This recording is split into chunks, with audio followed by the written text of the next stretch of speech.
Телемарафонымызда жалғастырамыз. Тәуелсіздік алғанына 25 жыл болған қазақ елінің саяси санасы біршама есейгені байқалады. Болашақ үшін таңда жасауға сайлау учаскесіне ағылғандар аяқ енді ғана саябырси бастады. Қазір шамамен жарты сағаттан соң сайлау учаскелері жабылуы тиіс. Жұмысшылардан жұлдыздарға дейін жаппай сайлауға қатысты. Өнер майталмандары қалай дауыс берген жайлы әріптесім Индира Жылқайдарованың арнайы репортажы.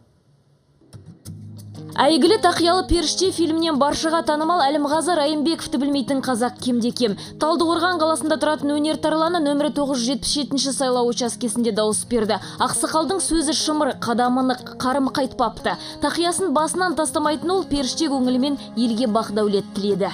Халықтың жетегіменен, ұсымыменен келіп отырған азаматтар адал қызмет етсе деген ойым бар халқына. Жұлдыз біткеннің басым бөлігі Алматыда. Тек өнер майталмандары бүгін ән айтып сахнада жүрген жоқ. Ел қам үшін таңдау жасады. Қазақстанның халық әртісі Нұрғали Нүсіпжанов нөмірі 202 сайлау учаскесінде өз таңдауы жазылған бюллетенді жәшікке салды. Қолын жүрегіне ұстап айтқаны: елдіктің мәңгілігі бірлікте.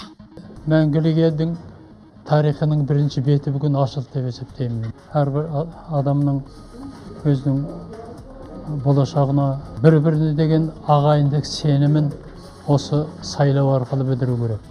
Қазақтың бұлбұлы, күміс көмей жезтаңдай әнші Бибігүл Төлегенова да саяси науқанда халықпен бірге сайлауға барды. Елбасын патша санайтын аға буын өкілінің көңілі орнықты. Бүгін күн сондай әдемі. Менің дауысымды мен өзім балаларым үшін, болашақ немере шөберелерім үшін, еліміз үшін, халқымыз үшін көп жақсылықтарға барамыз. Соның өзіне Құдай тағала мың шүкір тәуба деймін. Ел ертең үшін академик Төрегелді Шарманов та сайлауға қатысты. Бейжай қалмай әр отбасы, әр азамат белсенділік танытса игі деген академиктің сөзін жазушы журналист Уәлихан Қалижан қуаттады. Барлық партиялардың бүгінгі саяси платформасындағы негізгі бағыт-бағдар ол Қазақстанның гүлденуі, Қазақстанның болашағы.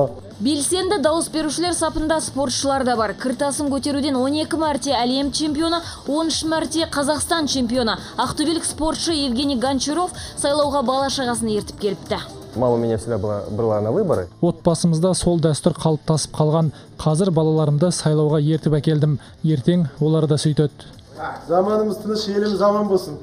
Ал Астанада белгілі әнші, актер Нұрлан Әлімжанов та өз ұстанымын білдіріп дауысын берді. Немқұрайлық жоқ, халықта шын көңілмен келіп жатыр. Көппен көрген ұлы той. Бұл сайлау халықтың түйсігін сынға салмақ. Жұртымыздың елдік санасы, саяси мәдениетін паш етпек. Бірлігі берік болса, мемлекетіміздің де жұлдызы жана түседі деп жатыр жұлдыздар. Индира Жылқайдарова аймақтағы тілшілердің көмегімен хабар.